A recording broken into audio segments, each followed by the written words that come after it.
My name is Mr. Achievement, and I'm racing against you. My mission is to get 50 PS3 Platinum trophies before I hit 5,000 subscribers. But if I fail, I'll be branded for life with a Platinum trophy tattoo. You heard that right, so will I make history or wear my failure forever? The journey starts here. Hit subscribe and let's find out together if I can get 50 Platinums before 5,000 subscribers. Prison Break, The Conspiracy is a game that asks one very specific question. What if you took all the intensity, brilliance, and emotional depth of the show and removed it entirely?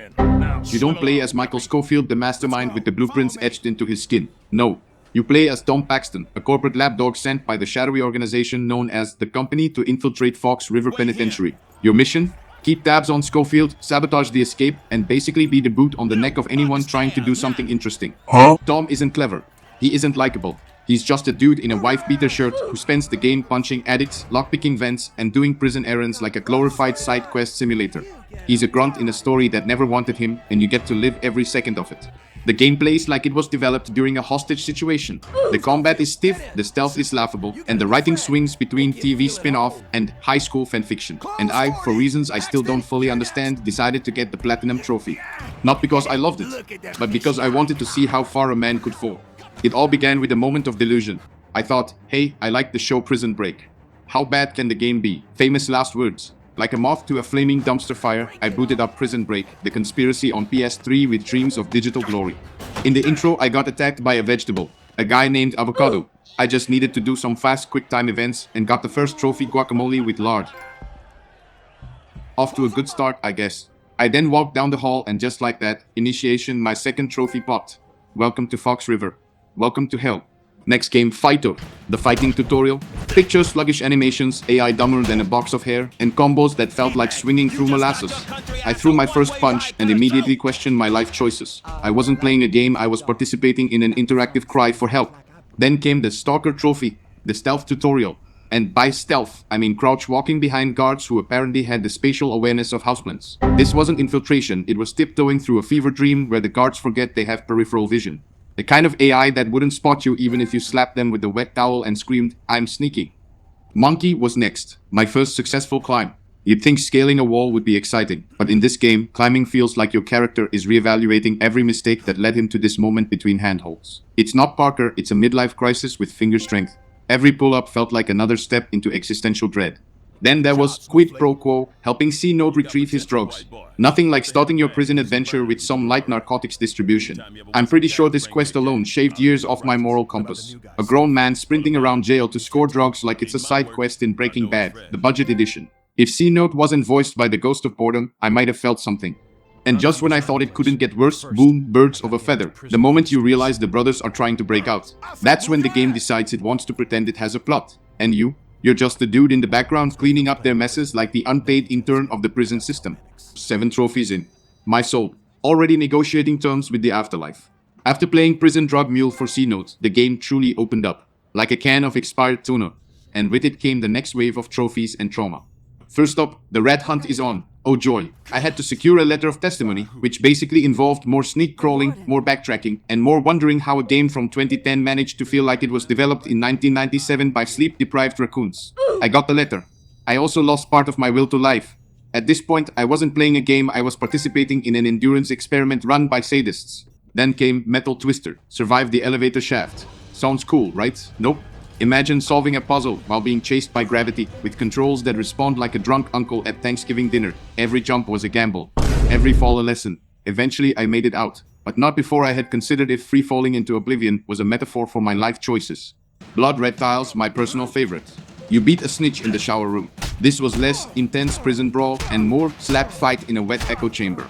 The camera did everything in its power to not show me the action, which I appreciated, because even the PS3 didn't want to witness what was happening. It felt like 2 Sims glitching out mid-argument, except this one had blood and regret.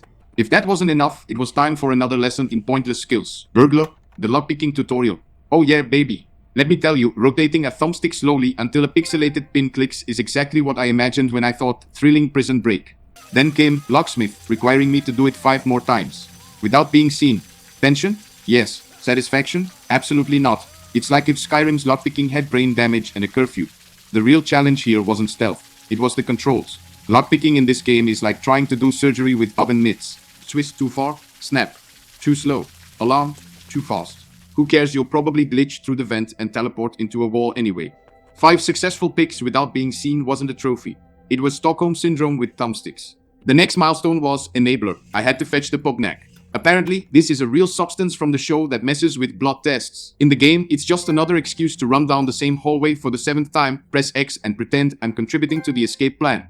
But hey, drugs again. At least the developers were consistent.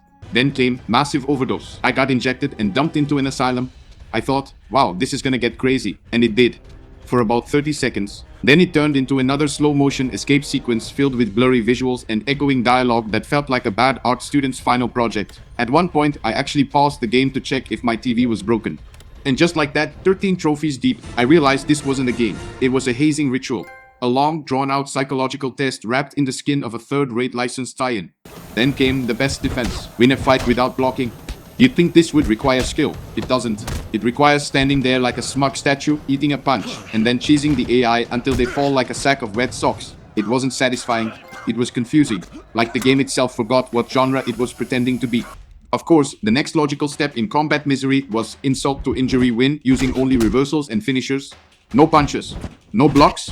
Just bait, wait, counter, repeat. It's like a rhythm game made by someone who hates music. And fun. Pulling it off 5 times was like solving a Rubik's Cube with your feet, blindfolded, on fire. At this stage, I wasn't playing for joy. I was collecting psychological scars. This wasn't trophy hunting, it was a speedrun through bad life decisions. But the madness, still very much ongoing. At this point in the game, I was knee-deep in trophy hunting madness, and what better way to keep the spiral going than with combat that rewards not fighting like a normal person. Now, just when you think it couldn't get more deranged, we meet Haywire. And then boom, in the crazed mind's eye, you sneak into his cell and steal his sketches. That's it, that's the trophy. No fight, no puzzle, just enter, grab, exit. I was expecting a boss fight, or at least a jump scare. Nope, just paper theft. The most action I saw was Haywire staring at the wall like the game forgot to program his brain. Let's talk about Pugilist. The goal, don't get knocked out in 5 consecutive fights. Easy, right? Unless of course you remember that the hit detection in this game is powered by hope and superstition. I swear, enemies would teleport fists into my face from 2 feet away, while my punches passed through them like I was swinging at ghosts. 5 fights, no knockouts. That wasn't skill, that was black magic and caffeine-powered luck. Then came lightning reflexes. Perform 50 reversal moves, which means I had to willfully spend more time in the game's combat system. Imagine watching someone flail their limbs underwater in slow motion, but every time they get hit, you scream counter and pray to the gods of latency. That's the gameplay loop. You stare into the abyss throws a punch, and you awkwardly twitch like someone trying to sneeze and punch at the same time. But the moment that really broke me was shock and awe. Jump away from water before being electrocuted. That's it. Just hop backwards. Barely even a puzzle. It's like the devs got bored mid-level and thought, you know what, let's throw in a light hazard and call it a day. It's the equivalent of a game saying, good job, because you remembered not to touch fire. Still, the trophies kept stacking. I had survived reverse fights, stolen art from the mentally unstable, and tripped harder than an Edom crowd at sunrise. Every time that trophy unlocked thing echoed through my speakers, it felt less like a reward and more like a reminder. You could have been doing literally anything else with your life. But I didn't stop. I couldn't stop. I was too far gone. Before I descended into the underground fight pits of existential regret, the game threw a few more curvy balls because apparently I hadn't suffered enough. Then came Brutally Chained. I hung a dude named Teats with his own chain. Let me repeat that, with his own chain. This was the closest the game got to badassery, but it still looked like 2 mannequins hugging aggressively in a factory that just so happened to be on fire. Built for the rough and tumble, had me survive a full-blown prison riot. Or well, what the game called a riot. It looked more like a group therapy session that got out of hand. People threw punches, textures flickered, and I emerged victorious, or at least, intact. Next was Hard Boiled, Boiler Room Ambush. A dark, claustrophobic fight in a room so visually incoherent, I thought my screen was cracked. I swung wildly and prayed. That's it. That's the strategy. Inside job revealed Turk was working for the company. Huge twist. Or it would have been if Turk had been a character anyone cared about. The moment landed with the emotional force of a wet sock. Then came Man with the Plans finding the prison blueprints. A moment that could have felt pivotal. Instead, it felt like I just opened someone's 8th great art project and called it espionage. Finally, we had our fitness arc. Swole and bloody knuckles. Lift weights for 10 minutes. Punch a heavy bag for 10 minutes. I did both while questioning every choice I'd made since booting up this game. It wasn't training, it was a penance. By now, I had been through stealth sections that made me want to eat drywall, combat tutorials designed by circus clowns, and psychedelic asylum escapes that felt like a D-grade student film. Naturally, the only logical next step was underground prison fight clubs. Next was Matador, where you beat Bellic in the underground fights. You'd think this would be a climactic, meaningful moment. But nope, it's just Bellic grunting while you circle strafe him into early retirement. I punched him once and he fell like a sack of mashed potatoes. There's no fanfare, just a trophy and emptiness. The trophy, First Blood, marks your initiation into this underground arena of bad lighting and worse hit detection. My first fight, glitchy, predictable, still somehow annoying. The moment I threw a punch and it registered 3 seconds later, I knew I was in for something special. I didn't win with skill, I won because my opponent AI had a stroke mid-swing. Then came the challenge grind, unbruised and untouchable. Win fights without taking any damage once normally, and once specifically on the shark difficulty, one wrong move, 1 pixel of contact, and you start over. It was like playing Dark Souls with oven mitts on, underwater, while blindfolded by despair. I must have retried untouchable more than 20 times. Not because it was hard, but because the game's camera would randomly spin into a wall mid-fight, like it was ashamed of what it was recording. I started developing real Fight Club instincts, flinching when I heard the bell ring and reflexively mashing buttons in my sleep. Then came Mogul Earn $5,000. This one felt personal, a punishment disguised as progress. Each underground fight awarded me pocket change, literal digital pennies. I had to throw fists for what felt like hours just to reach a number that meant absolutely nothing. No upgrades, no perks, just a trophy that whispered, "You have made terrible choices." Next was Ringer, defeat 50 enemies in underground fights. This took everything I had left. I wasn't just fighting, I was breaking. Mentally, emotionally, existentially. Every opponent was the same clone, wearing different regrets. The announcer looped the same 2 voice lines until I started hearing them in real life. I was no longer playing for trophies, I was playing for release. All inked up, gave me a brief moment of peace. Get tattoos in 6 body locations. Easy, quick, almost relaxing. But the tattoos didn't mean anything. They didn't help in fights, they didn't change my character. They just were, like prison regrets, permanently inked into my virtual flesh. At least one of them looked cool. The rest looked like my character let a raccoon with a Sharpie go wild on his ribcage. Finally, the true slog doesn't play well with others. Beat up over 100 people on shark difficulty. That's not a challenge, that's a sentence. Somewhere along the way, I stopped counting. I stopped caring. I was fighting not for glory, but because it was the only language the game understood. I became what the game wanted. A soulless brawler, fueled by nothing but stubbornness and the faint echo of a platinum dream. And still, it wasn't over. At this stage, the story decided to crawl out of its shallow grave and pretend it had depth. The narrative, if we're being generous, began forcing plot twists like a bad soap opera. And right on cue, company policy. Mannix arrives at Fox River. Who is Mannix? Great question. The game treats him like some big, ominous deal. But to me, he was just another character that sounded like he was voiced by a tired GPS system. Then came Guardian Angel, stop Mannix from killing Link. This sounds dramatic, like it should be a turning point. But in execution, it's just another rushed cutscene, a button mash, and suddenly you're the hero of the hour. The stakes? Manufactured. The emotion? Missing. It's the gaming equivalent of someone yelling, "Feel something," while tossing you a cold chicken nugget. Up next, Tunnel Rat. This one had me knocking out Bellic in the sewers. Bellic, who at this point had the same menace as a damp sponge, goes down after a few hits. There's no tension, no cinematic punch, just 2 tired polygons slapping each other until one gives up. The sewer setting did feel appropriate though. It matched the state of my mental hygiene by this point. Then we earned everything and the sink, and I swear to you, I actually took out an enemy using a sink. You can't make this stuff up. This wasn't some brutal environmental finisher. It was just goofy.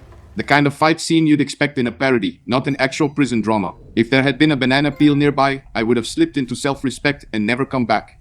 Next came Unfinished Business. You chase Mannix across rooftops in a segment so clunky, it felt like trying to parkour with a bag of rocks duct taped to your legs. Every jump was delayed. Every turn was an act of faith. The game wanted me to feel adrenaline, but all I felt was latency-induced vertigo. Then finally, early retirement, you end Mannix. That's it. No emotional resolution. No meaningful payoff. Just a quick fight and silence. The man who was supposed to be your ultimate rival disappears like every ounce of narrative logic in this game. Even the credits seemed unsure if they should bother rolling. And with that, the plot was over. It didn't crash. It didn't explode. It just faded into the background like it was embarrassed it ever showed up. I was in the end game now. Not in the Avengers sense, more like the "my soul is leaking out my ears" sense. First up, the Great White beat the game on Shark difficulty. Shark, of course, being the hardest setting. The enemies are tougher. The fights last longer. And the stealth? Still a joke. The only difference is that now when the game screws you, it does it while making eye contact. Then came Indefinite Furlough beat the game on any difficulty. Which felt insulting. Like a pity trophy.